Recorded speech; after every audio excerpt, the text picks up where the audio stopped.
The Kybalion is a compilation of Hermetic teachings. These same doctrines are based on principles originally explained by Hermes Trismegistus. The Kybalion provides a master key for students to unlock the fundamental and basic teachings of esoteric philosophy. There are 7 Hermetic principles that the entire philosophy is based on.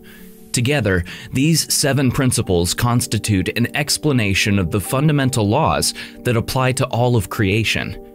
The work is attributed to the 3 initiates. Dig deeper and you'll discover the Hermetic content was most likely passed from the late Yogi Ramacharaka to his pupil Baba Bhattara to William Walker Atkinson, a prolific New Thought writer. The ancient sage, Hermes Trismegistus, is the source of the tenets in the Kybalion.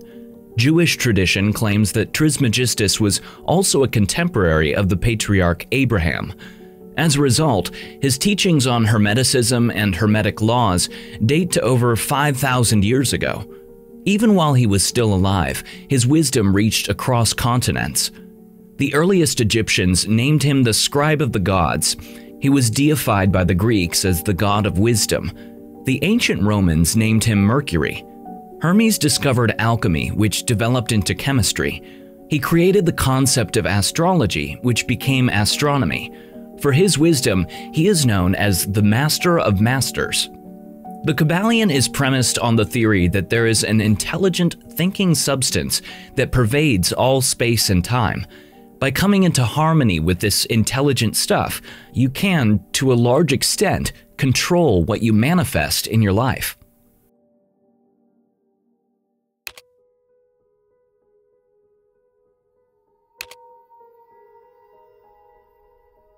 Our material and seemingly solid surroundings have been shown by science to be made up of particles of energy and empty space, which, too, is energy or information.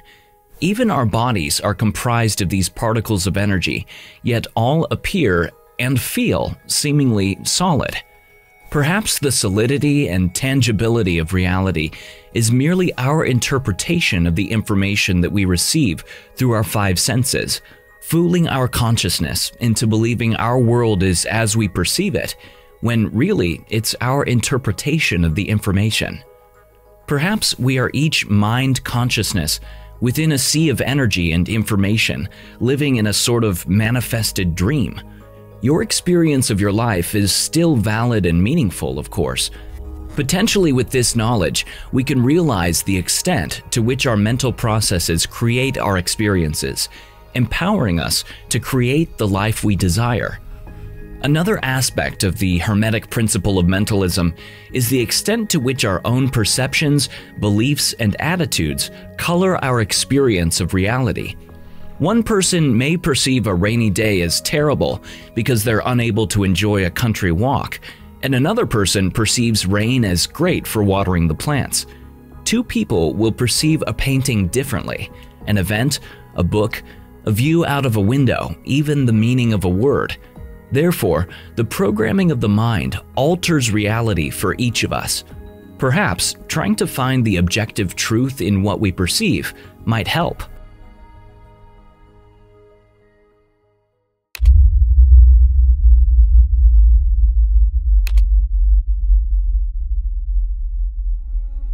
The Hermetic principle of correspondence can describe the nature of our reality and all realities, both outwardly and inside ourselves.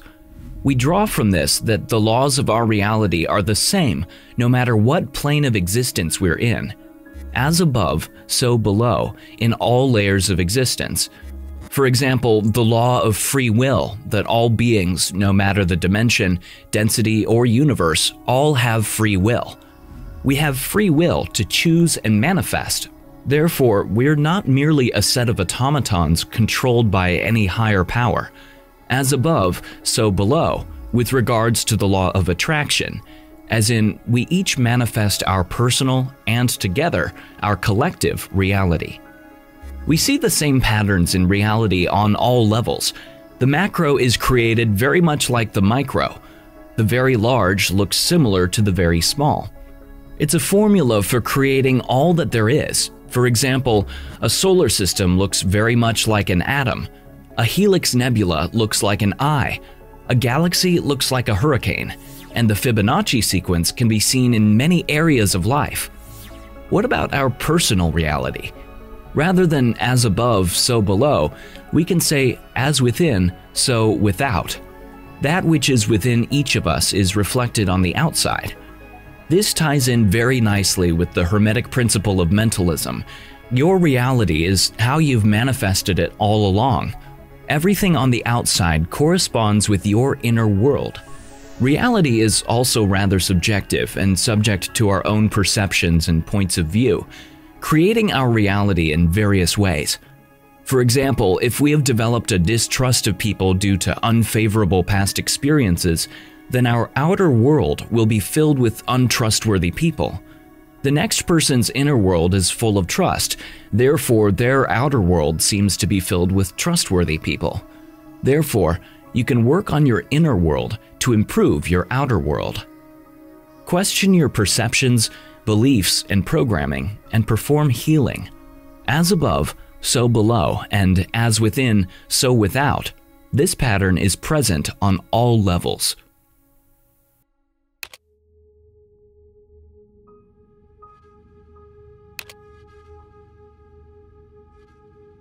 Movement is everywhere. It is a law of our reality that everything is constantly in motion. Nothing stays still.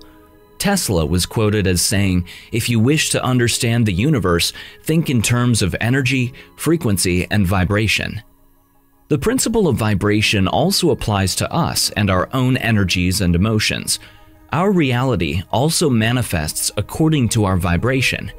The one infinite being of creation knows our thoughts, the vibration of our emotions and our feelings, and brings us the experience to match, all for our learning and experience. Nothing is at rest. Take an atom and its fundamental particles. It's constantly vibrating. Look at the kinetic theory of matter. The molecules within a solid vibrate. In a liquid, they too vibrate, moving and sliding around each other. The molecules in a gas have space between them and move around even more. Heat something up, and the atoms vibrate even faster.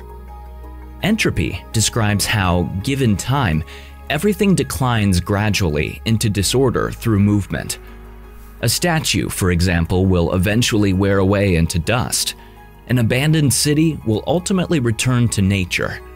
Perhaps this is disorder from our point of view, but in reality, things return to their natural state through constant movement and change. The unified field, the one energetic information field of our reality, is said to consist of waves of probability, waves that vibrate at a certain frequency. The electromagnetic spectrum involves vibration of certain wavelengths.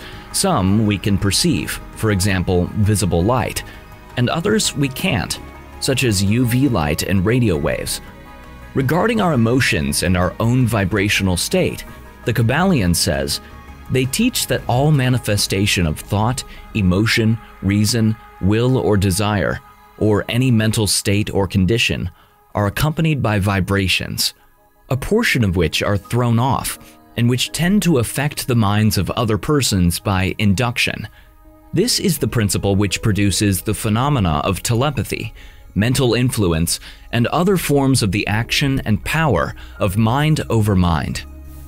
Therefore, an awareness of our own vibrational state is key to self-awareness, self-realization, finding happiness and peace. And these vibrations are thrown off and affect others who influence us too.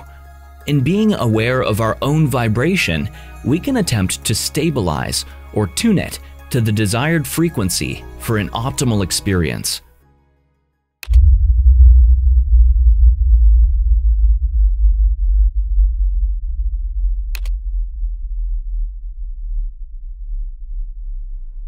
Another law, the principle of polarity, explains a lot about the shifts and swings in our reality. Polarity implies opposites, for example, north and south, big and small, happy or sad, and hot or cold. In fact, opposites or extremes is the same thing. Happy or sad describes extremes of how we are feeling. It's one concept if you bring them together. Intuitive and logical describe a way of thinking, to ignore or to respond to the amount of attention paid, and fast and slow describe speed. So you see, poles are an illusion of the mind. The duality we experience in this reality is something that we can recognize for what it is, extremes of one concept. We can see the oneness in all things, therefore, and recognize when we are choosing, preferring, or judging based on a pole. We can also become aware of the swinging of our moods from pole to pole and attempt to stabilize this. In addition, the measure of the swing in one direction is the measure of the swing to the other, and we can reduce the swings and settle them down. Our own interpretations of polarity differ between people. One person might perceive the enjoyability of an event as boring, and another person perceives it as exciting. Perceiving polarity is often, therefore, subjective. Where does fast end and slow begin? I might perceive my friend is driving fast, and she might believe she's going quite slow. We can make judgments of others based on this subjectivity and unfairly pigeonhole them. One person might perceive another as reckless when they perceive themselves as adventurous.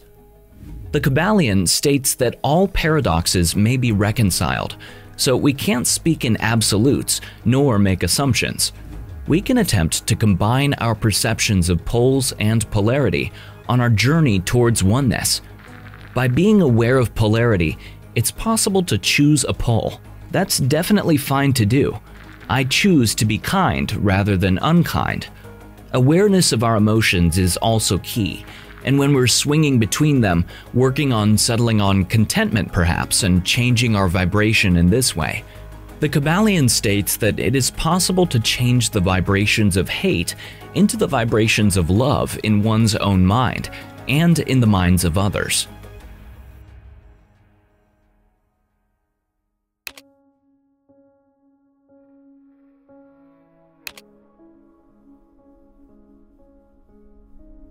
This describes a fundamental trait of our reality and of our own experiences, and is therefore useful to know. Everything tends to repeat itself in rhythmic cycles, as if reality or the code of reality is operating on an algorithm.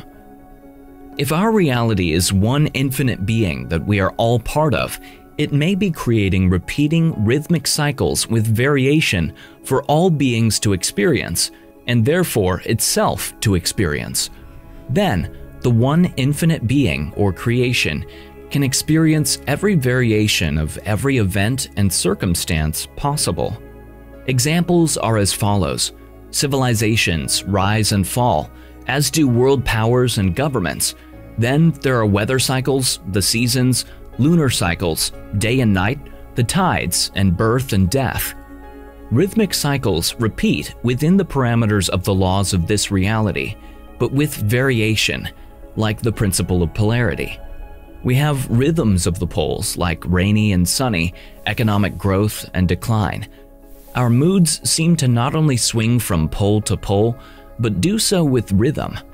Therefore, we can learn to accept and work with our natural rhythms with a view to reducing the swing of the poles, releasing resistance to unpleasant emotions, and working with it to heal.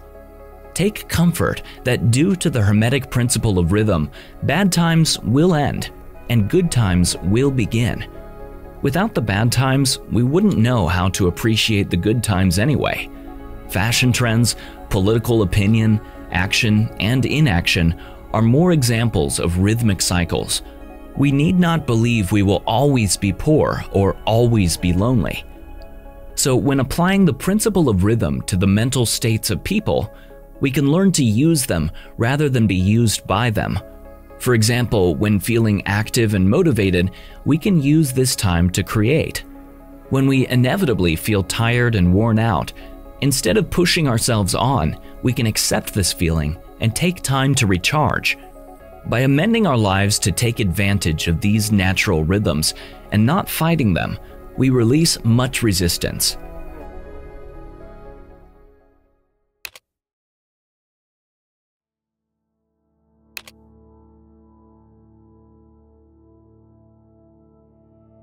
When something happens, anything at all, there's a cause for it, according to the Kybalion. The Kybalion says that things don't just happen by chance. However small, there's always a cause. A mere thought can cause us to take action several days later.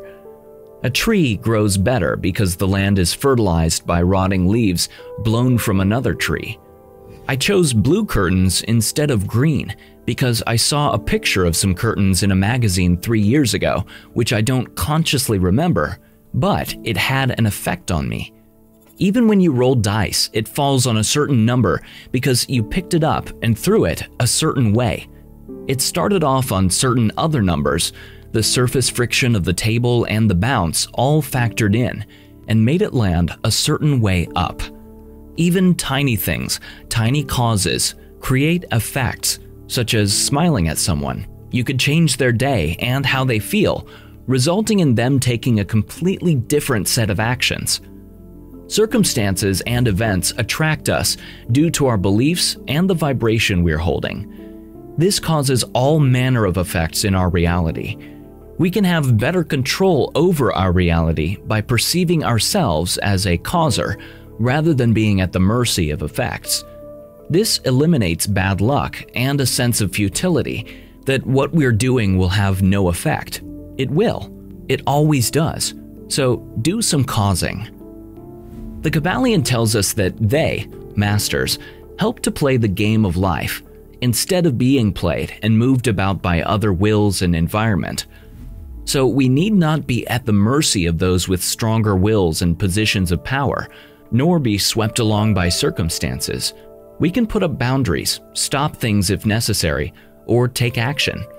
The causes you initiate do have effects.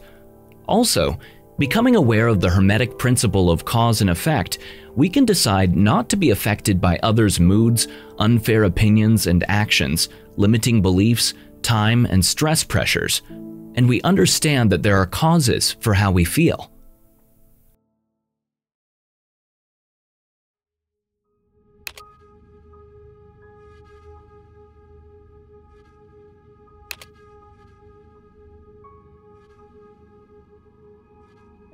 Gender is in everything, in all planes of existence.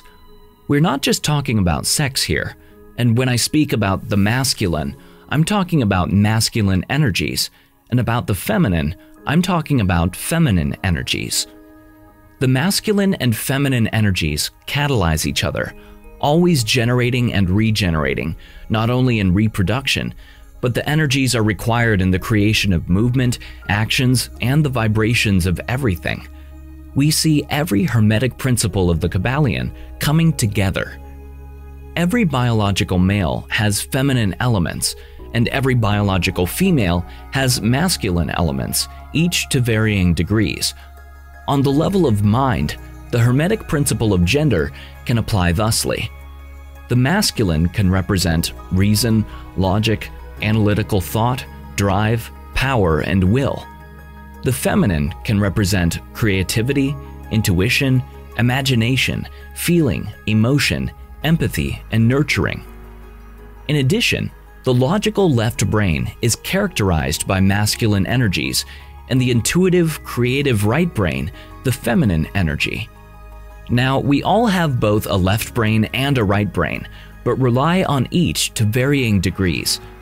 Imagine a person, male or female, who is highly logical and analytical, driven and motivated. They're very much in masculine energies. Now imagine someone, male or female, who's a bit of a dreamer, perhaps lacking drive, but very creative and caring of other people. They are high in feminine energies. Most people are a mixture of these traits, and you might therefore identify with some of them. So in work, the masculine energies would provide the drive and will to work, but the feminine energies create the output and nurture its growth with feeling. The Hermetic principle of polarity applies here too, as the masculine and feminine are each pole of the same thing, gender. We can become aware of where we may lie on this spectrum and choose to balance between or towards one pole, depending on what feels right to us and makes us happy.